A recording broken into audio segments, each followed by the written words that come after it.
Mr. McLaughlin, second time around. Thank you, Mr. Speaker. Would you yield, Joe, for a couple questions? Yes, Mr. McLaughlin. Joe, are you 70 today? Is that your age? I think we had you yield for each one of your years, maybe. I said I was 39. When you started the debate. A couple of questions for you that I didn't get to before. Is there anything in this bill regarding antidepressants and their use or the restrictions of anybody on an antidepressant? Or is it, I know we're talking a lot about mental health. Is there anything about antidepressants? No, there isn't. Okay. The other thing that struck me, it's just a little ironic, is the ability with a soon-to-be banned weapon to gun walk it out of New York State and sell it to another state.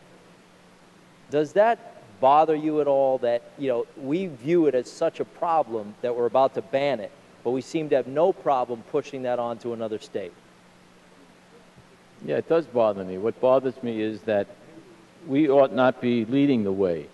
The President and the Congress ought to be leading the way and not us.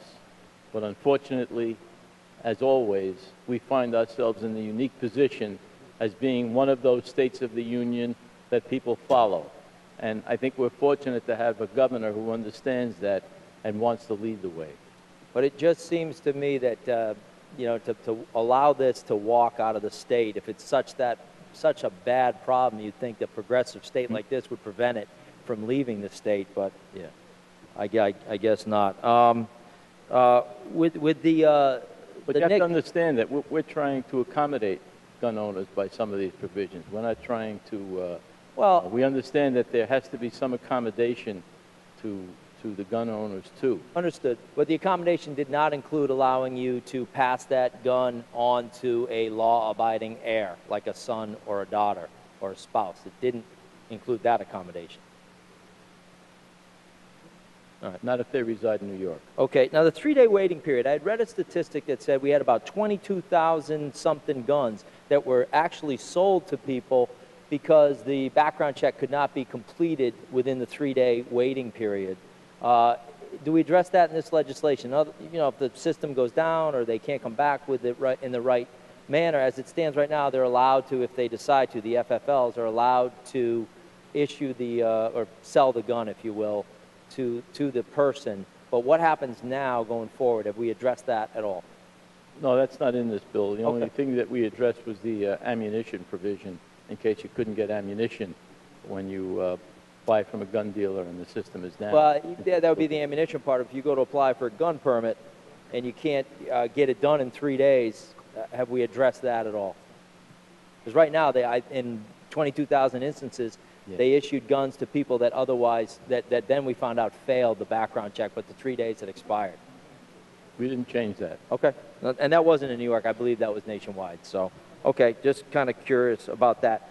And, Joe, I have in my hands here something that we received from the Senate, which is rejected Democrat proposals in this gun bill. And I don't know that you've seen this or if you know that these are there or not. No, but we don't have our own list of rejected proposals that the Senate rejected, so I don't have anything to show you. Okay. All right, so then I won't address it then if you haven't seen it. I'll leave that one alone. Okay, thank you, Joe. Appreciate it. And, Mr. Speaker, on the bill. And by the way, I would recommend not to have that list shared because it really has the capacity to dampen the enthusiasm to compromise.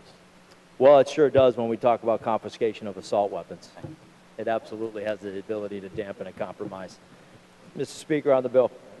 On the bill. I want to tell a little bit of a quick story and how it ties into this.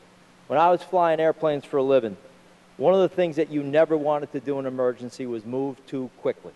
The first thing you wanted to do was take a breath, analyze the situation. Nothing was going to hurt you that quickly. You had time to analyze it, and then make a plan and address the situation appropriately.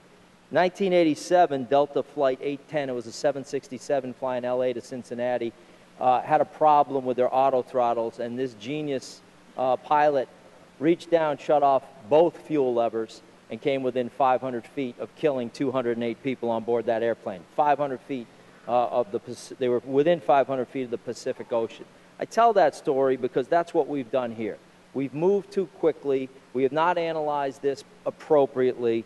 And we now find a situation where we're amending all kinds of law in New York State and already seeing the flaws in this. We could have and should have waited and given this the proper respect that it deserves. You can tell we're on a 3 to 4 hour debate here. It's a big deal, people, and we should have given this the respect it deserves and let the people of New York weigh in on this. To do anything other than that was an abuse of power, and it was disrespectful.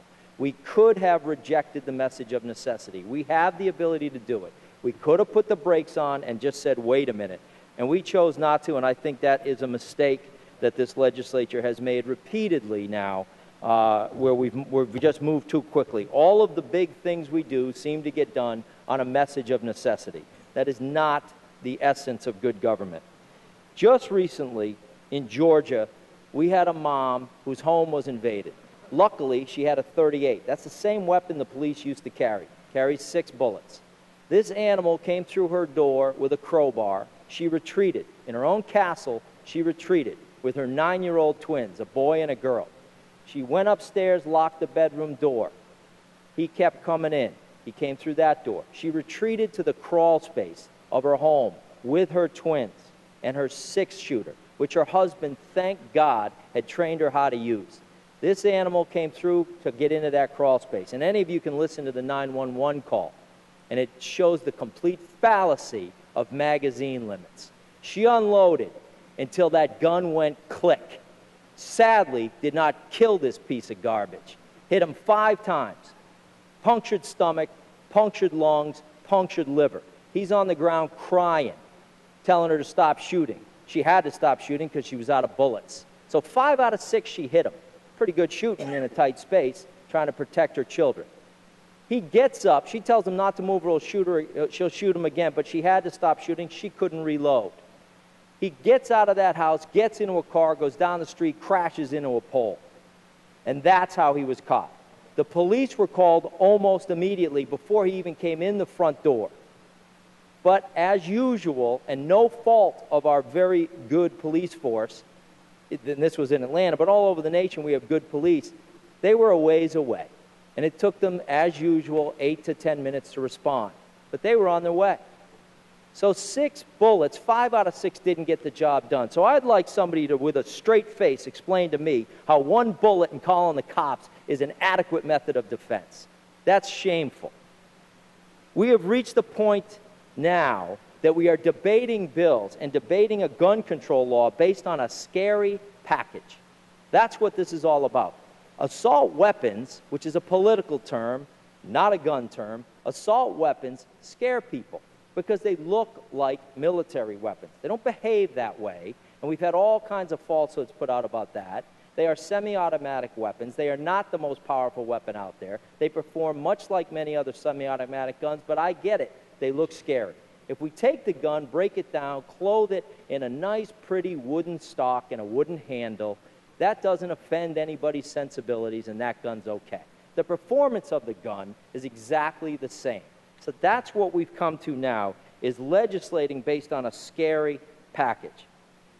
We've already pointed out of 769 homicides in New York, 5 were done with long guns. Not even necessarily assault weapons, but long guns.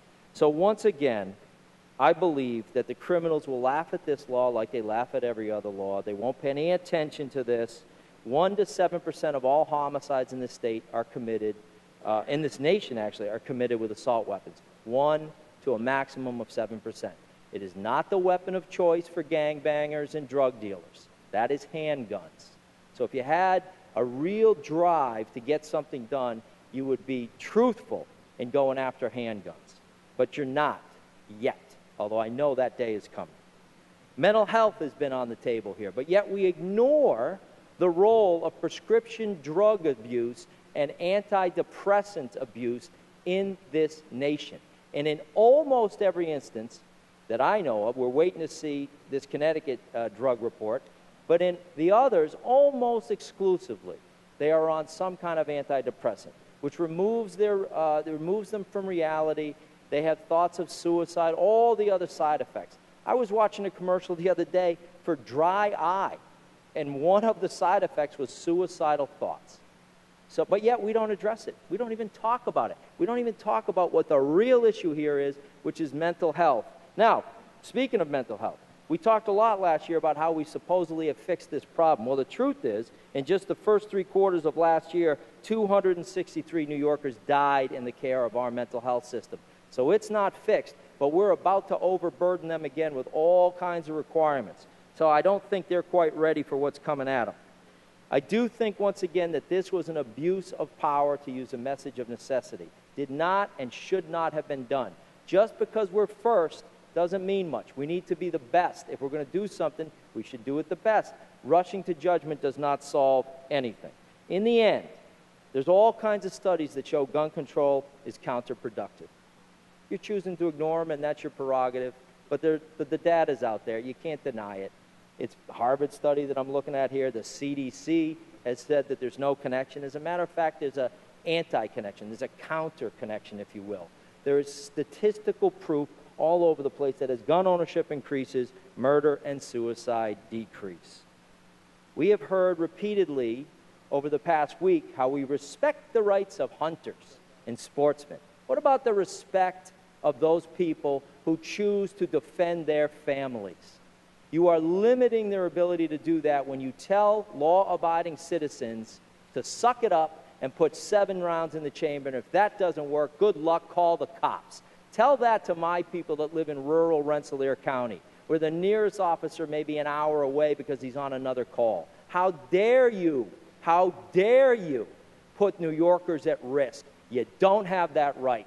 They have the God-given right to defend themselves and their family. And if they choose not to, that is certainly their right as well. If they choose to have 1 bullet and then throw the gun at the perpetrator, that's their right too. But this legislature does not have the right to tell the citizens of New York that they cannot defend their families. And not all of us live in downtown Manhattan, where the cops are maybe just minutes away. Although I don't think it occurs down there either, because they're pretty busy. So I would say in closing, I'm not proud of this legislation. Don't be proud of this. You've done nothing to make New York safer. You've done quite a bit to make New Yorkers less safe by limiting their ability to defend themselves and their family.